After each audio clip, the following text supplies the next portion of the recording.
శ్రీకాకుళం జిల్లాలో కన్న కూతుర్లను ఇంటి బయట ఉంచిన వైనం చర్చనీయాంశం కింద మారింది. టెక్కలిలో ఎమ్మెల్సీ దువ్వాడ ఇంటి బయట కన్న కూతుర్లు బైఠాయించారు. తన ఇంటికి వచ్చిన కూతుర్లను లోపలికి అనుమతించకపోవడంతో మధ్యాహ్నం నుండి ఎమ్మెల్సీ దువ్వాడ శ్రీనివాస్ ఇంటి బయటే ఉండిపోయారు తన ఇద్దరు కుమార్తెలు. ఆయనకు ఇంటి బయట నుండి ఫోన్ చేసిన ఫోన్ కు ప్రతిస్పందించకపోవడంతో ఇంటి బయట వేచి ఉన్నట్లు సమాచారం. తన తండ్రిని కలిసేందుకు వచ్చిన కూతుర్లను ఇంటిలో ఉండే తన ఇంటి బయట ఉంచడంలో అర్థమేంటని టెక్కల్లో చర్చనీయాంశం క్రింద మారింది దువ్వాడ కుటుంబ విషయం. దువ్వాడ కుటుంబంలో నెలకొన్న పరిణామాలపై గతంలో చర్చనీయాంశం కాగా ఇప్పుడు తన కూతురులను ఇంటి బయట ఉంచిన వైఖరితో మరింత చర్చనీయాంశం క్రింద మారిందనే చెప్పాలి. ఇప్పుడు ఎమ్మెల్సీ దువ్వాడ ఇంటి బయట తన కూతురులు బైఠాయించిన వీడియోలు సోషల్ మాధ్యమాల్లో తెగ చక్కర్లు కొడుతున్నాయి.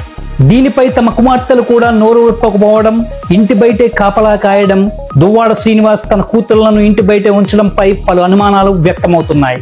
దువ్వాడ తన కుమార్తెలను రాత్రైనా ఇంటి బయటే ఉంచడంలో అంతరార్థంపై ఇప్పుడు దువ్వాడ కుటుంబ వ్యవహారం టెక్కలిలో హాట్ టాపిక్ గా మారింది.